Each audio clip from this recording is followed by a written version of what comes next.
রক্তচোষা ডাইনি। চণ্ডীপুর গ্রামের পাশে এক বন ছিল, আর সেই বনে একটা ভয়ঙ্কর ডাইনি বাস করত।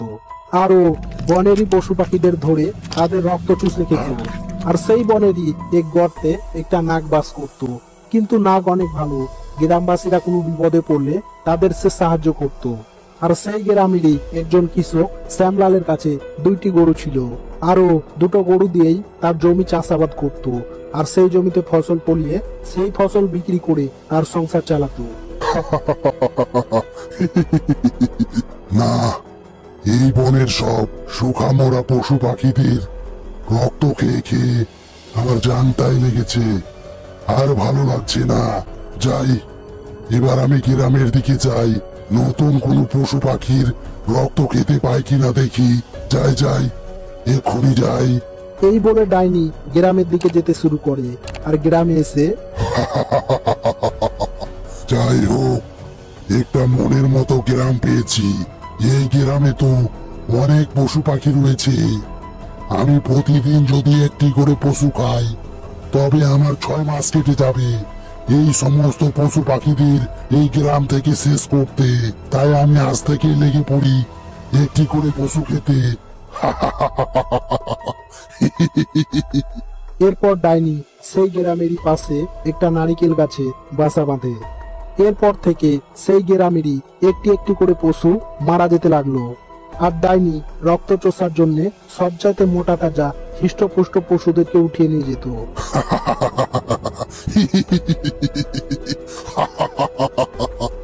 বাবা শোনো শোনো, আমাদের যে নিচু জমিটা আছে, কাল তুমি সকাল সকাল যাবে আর সেই জমিটা চাষ করে আসবে, কেমন?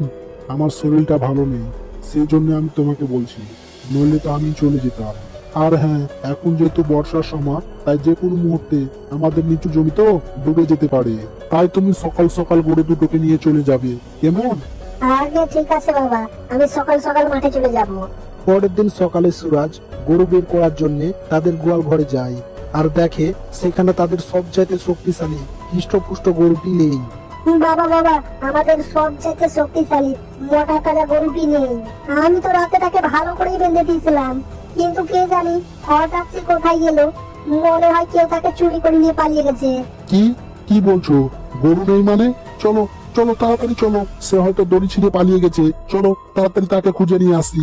এই বলে তারা দুজনেই তাকে খুঁজতে বের হয়। আর তারা অনেকক্ষণ এদিক ওদিক খোঁজাখুঁজি করার পর তারা দেখে তাদের সেই হৃষ্টপুষ্ট গরুটি নারিকেল গাছের তলায় মরে পড়ে আছে। হায় রে আমাদের কপাল, আমাদের এ কি হয়ে গেল? আমাদের প্রিয় গরুটাই চলে গেল। এখন আমরা জমি চাষ করবো কাকে দিয়ে? বাবা দেখো, তার গলায় কতগুলো ফুটো। দেখে মনে হচ্ছে কেউ তার রক্ত চুষে খেয়েছে। কিন্তু এমন নিষ্ঠুর কাজ কোন জানুয়ারি করলো? এইভাবেই আরো বেশ কিছুদিন কেটে যায়। আর এইভাবেই গ্রামের আরো বেশ কিছু পশু পাখি মারা যায়।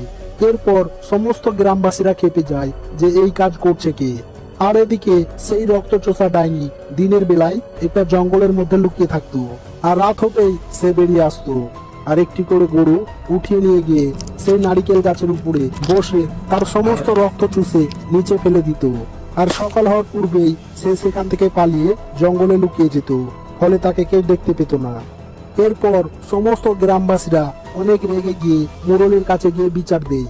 তোমরা যা বলছো তাতে তো পুরো গ্রামটাই শেষ হয়ে যাবে, একটাও পশু পাখি বাঁচবে না, সব মারা যাবে। কিন্তু হ্যাঁ, পশুগুলো কি করে মারা যাচ্ছে তোমরা কি কেউ জানো? না বাবু, আমরা এর কিছুই জানি না। রাতে কি হচ্ছে না হচ্ছে আমরা সকালে গিয়ে দেখছি সেই নারিকেল গাছের তলায় একটি করে গরু মরে পড়ে থাকছে। কে মারছে কি হচ্ছে এর আমরা কিছুই জানি না। আচ্ছা ঠিক আছে, তাহলে তোমরা এক কাজ করো, আজ থেকে প্রত্যেক রাতে 2 জন করে পাহারায় থাকবে, তাহলে বোঝা যাবে যে আসলে ব্যাপারটা কি, কে পশুগুলোকে মারছে। এরপর দুজন রাতে পাহারা দিতে থাকে। আর একটু গভীর রাত হতেই সেই ভয়ঙ্কর ডাইনি জঙ্গল থেকে বের হয়ে আসে।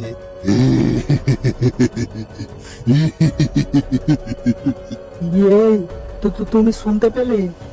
এই গভীর রাতে এরকম হি হি করে কে হাসছে? হ্যাঁ হ্যাঁ, আমিও শুনতে পেলাম, কিন্তু এত গভীর রাতে কে হাসছে? চলো আমরা তার কাছে গিয়ে দেখি। এরপর তারা একটি গাছের আড়াল থেকে সমস্ত কিছু দেখতে থাকে, আর তারা দেখে একটা ভয়ঙ্কর ডাইনি উড়ে উড়ে গিয়ে গোয়াল ঘরের মধ্যে ঢুকে যায়। আর কিছুক্ষণ পরেই একটা অনেক বড় হৃষ্টপুষ্ট মোটা তাজা গরু উঠিয়ে নিয়ে আসে। এই দেখে তারা দুজনেই অনেক ভয় পেয়ে যায়। আরে এ তো দেখছি একটা ভয়ঙ্কর ডাইনি। তাহলে এই ভয়ঙ্কর ডাইনি আমাদের সমস্ত গ্রামবাসীদের পশুদেরকে মারছে। চলো ভাই, তাড়াতাড়ি এখান থেকে পালিয়ে যাই।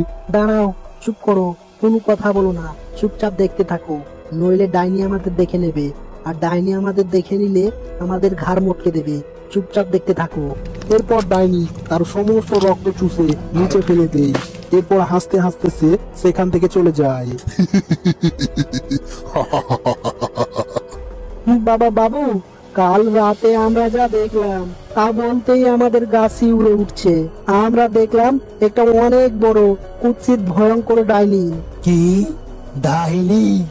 আমি তো ভেবেছিলাম বাঘ ভাল্লুক হবে, মেরে তাড়িয়ে দেবো, কিন্তু তোমরা তো বলছো ডাইনি। কিন্তু এই ডাইনিকে কি করে তাড়ানো যায়? আচ্ছা ঠিক আছে, তোমরা এখন ঘরে ফিরে যাও, আমি দেখছি ব্যাপারটা কি করা যায়। আর এদিকে সুমন তাদের প্রথম গরু যখন মারা যায় তখন থেকেই সে তদন্ত করেই চলেছে যে তাদের গরু কি করে মারা গেছে, কে তাকে মেরেছে। এইভাবেই সে তদন্ত করতে করতে সেই জঙ্গলের মধ্যে এসে যায়। আর তখনই সে দেখে তার সামনে একটি নাগ। কে রে তুই? তুই এই জঙ্গলের মধ্যে কি করছিস? আগে আমাদের গরুকে কে যেন রক্ত চুষে খেয়ে নিয়েছে, আর আমাদের গরুটাকে মেরে ফেলেছে। তাই এর আমি তদন্ত করছি যে আসলে ব্যাপারটা কি। এই শুনে নাগ তাকে সমস্ত কথা খুলে বলে যে তাদের গরুর সঙ্গে কি হয়েছে, কে তাদের গরুকে মেরেছে। এই শুনে সুমন অনেক অবাক হয়ে যায় আর বলে, কিন্তু এই থেকে কি মুক্তি পাওয়ার কোনো উপায় নেই? তাহলে দয়া করে তুমি আমাকে বলো। হ্যাঁ, অবশ্যই এর একটি উপায় আছে, কিন্তু সেটা অনেক কঠিন, তুমি করতে পারবে না।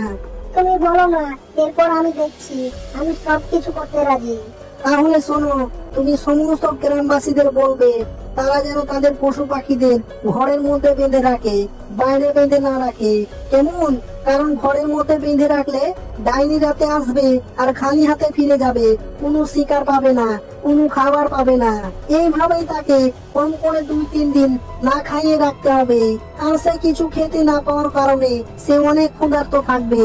এর মধ্যেই তুমি সেই নারিকেল গাছের পাশে একটি গর্ত করে রাখবে, আর সন্ধ্যেবেলায় একটা সবচেয়ে মোটা তাজা হৃষ্টপুষ্ট গরু মারবে, আর সেই রক্ত গর্ত থেকে তার সেই নারিকেল গাছ পর্যন্ত ছড়িয়ে দেবে। আর হ্যাঁ, তুমি একটি ধারালো ছুরি নেবে, আমি আমার বিষ তোমাকে দিচ্ছি। আর এই বিষ যার শরীরে একবার ঢুকে যাবে, সে যতই শক্তিশালী হোক না কেন, সে মারা যাবে, এটা নিশ্চিত। আর এই বিষটা তুমি ধারালো ছুরির উপরে মাখিয়ে সেই গর্তের মধ্যে লুকিয়ে থাকবে। আর যখনই ডাইনি রক্ত চাপতে চাপতে সেই গর্তের মধ্যে আসবে, তখনই তাকে তুমি ছুরি মেরে দেবে, তাহলে সেই ডাইনি মারা যাবে। এরপর সুমন নাগের কথা মতো সমস্ত গ্রামবাসীদের বুঝিয়ে বলে। আর পরের দিন রাতে সেই গ্রামে আবারও ডাইনি আসে। আরে কি ব্যাপার, আজকে তো দেখছি বাইরে একটিও গরু নেই। এতগুলো গরু হঠাৎ কি হলো?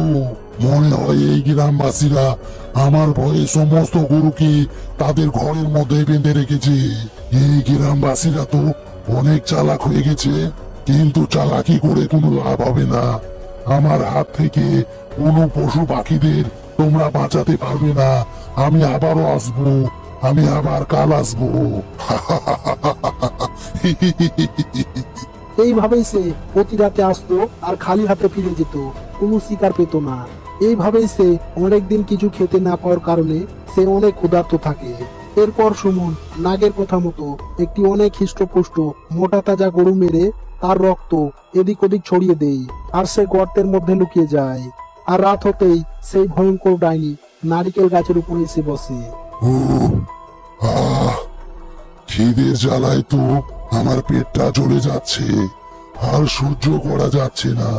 না, যে করে হোক আজকে আমাকে খাবার জোগাড় করতেই হবে। আরে, এ কি দেখছি আমি? ভুল দেখছি না তো? এ তো দেখছি একটা হৃষ্টপুষ্ট গরু, আর তার তাজা তাজা রক্ত কে যেন আমার জন্য রেখে গেছে। ও, আমার অনেক খিদেও পেয়েছে। যাই, তাড়াতাড়ি যাই, আর তার তাজা তাজা রক্তগুলো আমি প্রাণ ভরে খেয়ে নিই। এরপর ডাইনি সেই রক্ত চেটে চেটে খেতে থাকে। এইভাবে সে রক্ত চাটতে চাটতে সেই গর্তের কাছে এসে যায়, আর গর্তের মধ্যে ঢুকে দেখে আহ, কত তাজা তাজা রক্ত! আমার তো পেট ভরে যাবে। এই বলে ডাইনি রক্ত চাটতে শুরু করে। আর সেই গর্তরই পাশে যে সুমন লুকিয়েছিল তা কিন্তু ডাইনি দেখতে পায়নি। আর তখনই সুমন সুযোগ বুঝে ডাইনিকে ছুরি মেরে দেয়। আহ! আরে হারামি মানুষ, এটা তুই কি করলি? আমি তো জ্বলে যাচ্ছি, আমি তো মারা যাচ্ছি। দুষ্টু ডাইনি, তোর মরে যাওয়াই উচিত। তুই গ্রামবাসীদের অনেক অত্যাচার করেছিস, নিরীহ পশু পাখিদের ধরে তাদেরকে মেরে খেয়েছিস, তাদের রক্ত চুষেছিস। এবার তুই তোর পাপের সাজা ভোগ কর। যা, ওপরে গিয়ে রক্ত চুষিস। না, না, এটা হতে পারে না। বাঁচাও, বাঁচাও, বাঁচাও। এইভাবে ডাইনি সেখানে মারা যায়। এরপর থেকে সমস্ত গ্রামবাসীরা ডাইনির হামলা থেকে মুক্তি পায়। তো বন্ধুরা, এই গল্প থেকে আমরা এই শিক্ষা পাই যে অতি লোভ ভালো না। কারণ যদি ডাইনি জঙ্গলের মধ্যেই ছোটখাটো পশুর রক্ত খেয়ে তার জীবন ধারণ করতো, তাহলে সে আজকে বেঁচে থাকতো, তার হাল এমন হতো না। সে অতি লোভ করেছে, তাই তার পরিণতি এমন হয়েছে। তাই কখনোই অতি লোভ করা উচিত না। গল্পটি কেমন হয়েছে অবশ্যই কমেন্ট বক্সে জানিয়ে দাও। ভিডিওতে একটা লাইক করে চ্যানেলটি সাবস্ক্রাইব করে নাও। ধন্যবাদ।